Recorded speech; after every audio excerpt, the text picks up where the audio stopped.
Tough, and it's a cruel business. We have to produce. The United States begins releasing.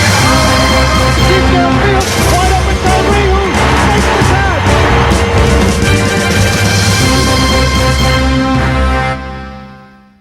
Les temps ont bien changé quant à nos habitudes alimentaires. La science et le sport aussi. Alors que leur taille et leur athlétisme génèrent de l'excitation sur le terrain, beaucoup d'organisation est nécessaire pour préparer les joueurs de la NFL à performer. Du premier jour du camp d'entraînement au dernier jour de la saison, en passant par l'intersaison, chaque membre de l'équipe joue un rôle essentiel. Et dans la NFL, une équipe, c'est plus que les joueurs sur le terrain. Tout comme les entraîneurs et les formateurs, les diététistes et les nutritionnistes officiels, ils travaillent aussi dans les coulisses. Et même si l'entraînement physique est toujours le pilier des camps de football et des semaines de travail de la NFL, ce que les joueurs mangent peut avoir un effet très important sur leur qualité de jeu.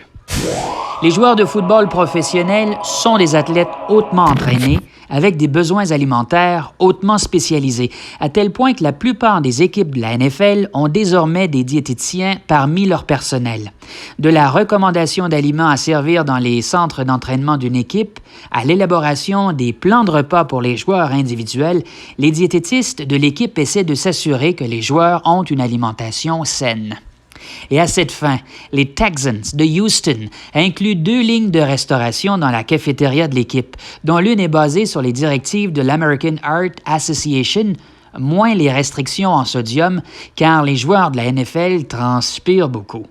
La nutrition est tellement importante pour l'équipe qu'on en parle dans 14 des 67 pages du manuel de formation des Texans. Du côté des Eagles de Philadelphie, on a utilisé le codage de couleurs des éléments du menu de l'équipe. Des points rouges pour les aliments de pénalité. Ils sont riches en matières grasses, riches en calories, riches en sodium. On donne des points jaunes pour les aliments du Field Gold. Des aliments nutritifs, mais pas les meilleurs choix.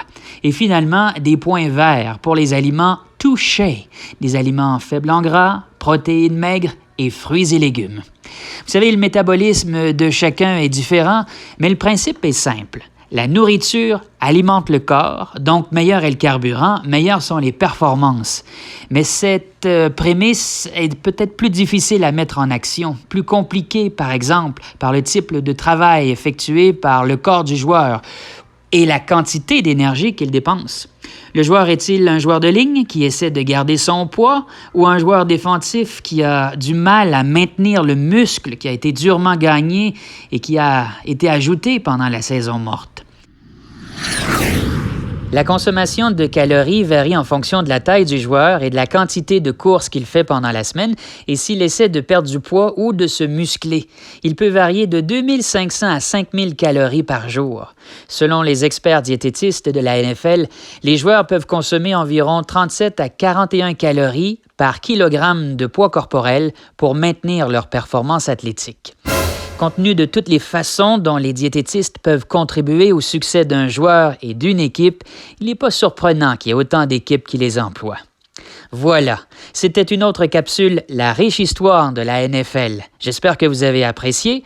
La semaine prochaine, il sera question du rebranding et de la refonte de l'image de marque des Redskins de Washington et de l'exercice pour trouver leur nouveau nom d'équipe après les mouvements de contestation qu'on a connus des dernières années. Ici MC Daniel qui vous souhaite bon dimanche et de retour à toi, Jazzy Y, en studio.